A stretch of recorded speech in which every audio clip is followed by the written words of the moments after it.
అందరికీ నమస్కారం. అమ్మ మాట అమ్మాయి బాట ఛానల్కి స్వాగతం.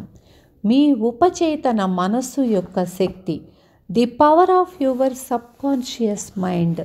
సబ్కాన్షియస్ మైండ్ అసలు ఏం చేస్తుంది, ఎలా చేస్తుంది అనేది మనకి పూర్తిగా అర్థమైంది.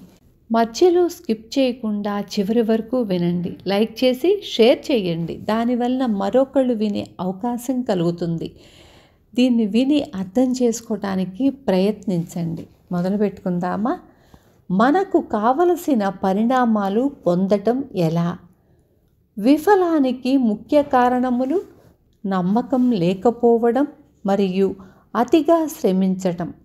చాలామంది ప్రజలకు తమ ప్రార్థన నెరవేరకపోవడానికి కారణం తమ ఉపచేతన మనస్సును పూర్తిగా అర్థం చేసుకోకపోవడం.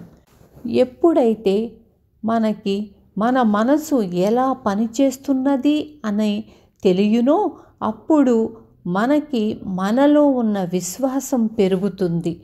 అలా కానప్పుడు, ఉపచేతన గురించి తెలియనప్పుడు మనలో నమ్మకం పెరగదు, అసలు నమ్మకమే ఉండదు. ముందు సబ్కాన్షియస్ మైండ్ గురించి తెలుసుకొని అర్థం చేసుకొని దాన్ని మనం ఎలా మలుచుకోవాలో తెలుసుకుంటే ఇక మనకి దొరకనిది, మనం పొందనిదంటూ ఏదీ ఉండదు.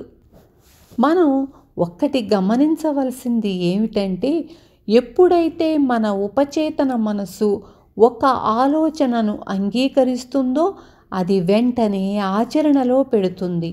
అది తనలో ఉన్న శక్తివంతమైన సాధనములతో మన లోతైన మనసులో ఉన్న మానసిక మరియు ఆధ్యాత్మిక చట్టాలను సమీకరిస్తుంది.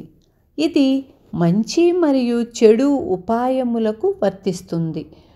తత్ఫలితంగా మనం ప్రతికూలంగా దాన్ని ఉపయోగించినచో బాధలు, విఫలము, గందరగోళములు తప్పవు. కానీ నిర్మాణాత్మకంగా ఉపయోగించినచో మార్గదర్శకత్వము, స్వేచ్ఛ, మనశ్శాంతి కలుగుతుంది. అనివార్యం అనేది సరైన సమాధానం అవుతుంది. ఎప్పుడైతే మన ఆలోచనలు నిర్మాణాత్మకంగాను, అనుకూలంగాను, ఆప్యాయంగాను ఉంటుందో, దీని మూలంగా మనకు తెలిసినదేమిటంటే, ఓటమిని అధిగమించాలంటే మన ఉపచేతన మనసుకు మన కోరికలను, ఉపాయములను స్వీకరింపచేయటం. ఆ తరువాత పని మనసు శాసిస్తుంది. మన యొక్క అభ్యర్థనను నమ్మకంగా, విశ్వాసవంతంగా మొరపెట్టుకుందాము. మన ఉపచేతన దాన్ని స్వీకరించి బదులిస్తుంది. మానసిక ఒత్తిడి వలన చేయు పనులు విఫలానికి దారితీస్తుంది. మన ఉపచేతన అంటే సబ్కాన్షియస్ మైండ్ మనసు మానసిక ఒత్తిడికి లోపడదు. అది కేవలం మన చేతన మనస్సు నిశ్వాసంకు మాత్రమే స్పందిస్తుంది. మన ఓటమికి కారణం మనసులో ఇలాంటి మాటలు అనుకోవడం వల్ల కూడా కావచ్చు. పరిస్థితి మరీ అధ్వానంగా మారుతోంది. నాకు ఎప్పటికీ సమాధానం దొరకదు. నాకు ఏ దారి తోచటం లేదు. ఇది నిరాశాజనకంగా ఉంది. నాకేం చెయ్యాలో తోచటం లేదు. నాకు అంతా అయోమయంగా ఉంది. ఎప్పుడూ నీరసంగా ఉంటోంది. ఇలాంటి మాటలు వాడినప్పుడు మనకు ఉపచేతన అంటే సబ్కాన్షియస్ మైండ్ మనసు దగ్గర నుండి ఏ సమాధానం కానీ, సహకారం కానీ లభించదు. కదం తొక్కే ఒక సైనికుడిలా మనం ముందుకు పోము, వెనక్కి రాము. ఒక్క మాటతో చెప్పాలంటే మనం ఎక్కడికి పోలేము. ఎలాగైతే ఒక బండి నడిపేవాడికి ఒకే సమయంలో వివిధ దిశలలో బండిని నడపమని చెబితే తను ఎలా అయోమయంలో పడి బహుశా మనల్ని ఎక్కడికి తీసుకొని పోడు. ఉపచేతన మనసు కూడా అదే విధంగా పనిచేస్తుంది. మనసు స్పష్టంగా ఉండాలి. ఈ యొక్క సమస్యకు ఖచ్చితమైన ఉపాయం ఉన్నదని దృఢ నిశ్చయంతో ఉండాలి. ఉపచేతన మనస్సులో ఉన్న అంతులేని మేధాశక్తికి మాత్రమే సమాధానం తెలుసు. ఎప్పుడైతే మనం స్పష్టమైన అభిప్రాయానికి చేతనావస్థలో చేరుకున్నారో ఇక మనం నిర్ణయం తీసుకున్నట్లే. ఇక మన నమ్మకాన్ని బట్టి ఆ పని జరుగుతుంది. సులభంగా పనులు నెరవేరుతాయి. ఒకానొక ఊరిలో ఉన్న ఒక ఇంటి యజమాని తన నివాసంలో బాయిలర్ను మరమ్మత్తు చేసినందుకు ఒక మెకానిక్కు $200 ఇచ్చాడు. తరువాత ఆ యజమాని దగ్గర అంత డబ్బు అడగవలసిన కారణం ఏంటి అని అడిగితే అందుకు ఆ మెకానిక్ ఇలా అన్నాడు: 5 సెంట్లు బోల్డుకు $199 95 సెంట్లు. ఆ యంత్రంలోని తప్పును కనుగొనుటకు అంటే నా నైపుణ్యతను ఉపయోగించాను. అదేవిధంగా మన ఉపచేతన మనసు నైపుణ్యం కలిగిన ఒక మెకానిక్, వివేకి, ప్రతి జబ్బుకు వైద్యం తెలిసిన వైద్యుడు, మన ప్రతి వ్యవహారాలు తెలిసిన ఒక మనిషి ఆరోగ్యంగా ఉన్నానని ఆదేశం చెయ్యండి, దాన్ని ఉపచేతన జరిగేటట్లు చూస్తుంది. కానీ ఇవి జరగడానికి విశ్రాంతి ముఖ్యం. ఇందుకు ఫలితం సులభంగా పనులు జరిగిపోతాయి. వివరాల గురించి కానీ దాని మార్గాలను గురించి కానీ ఆందోళన చెందవద్దు. కానీ ఫలితం తప్పకుండా తెలుసుకుందాము.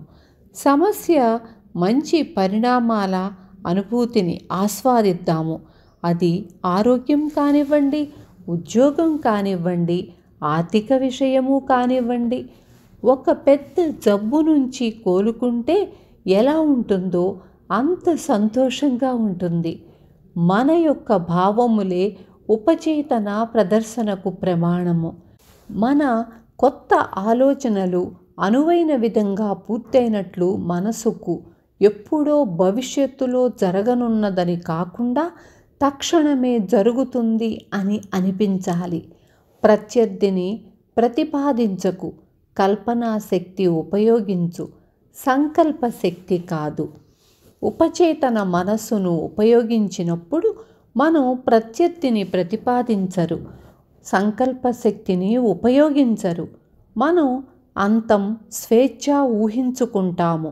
మనకి మన బుద్ధి కుశలత అడ్డుపడినా మనం సాధారణమైన అమాయకమైన అద్భుతం మీదనే నమ్మకం పెడతాము.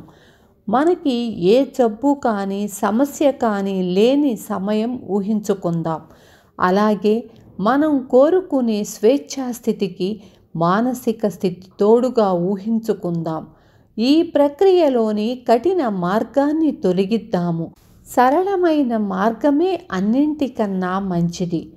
క్రమశిక్షణతో కూడిన కల్పనా శక్తి అద్భుతాలను ఎలా సృష్టిస్తుంది?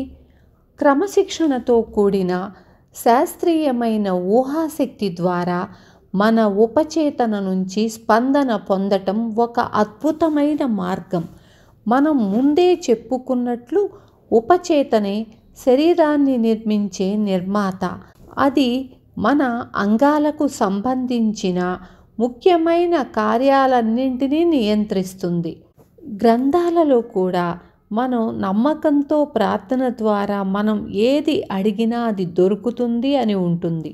నమ్మటం అంటే దేనినైనా నిజమని స్వీకరించటం, అదే మనంగా అనుకొని ఆ స్థితిలో జీవించటం.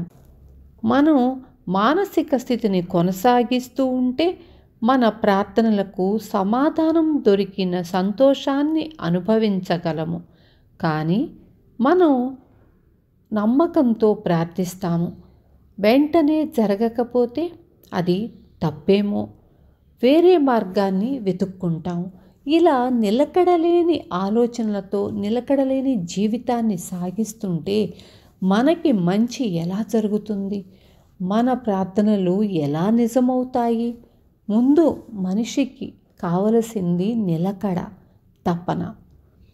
మళ్ళీ రేపు మీ ముందుకు వస్తాను. ఉంటాను. లైక్ చేసి షేర్ చేయండి. Thank you.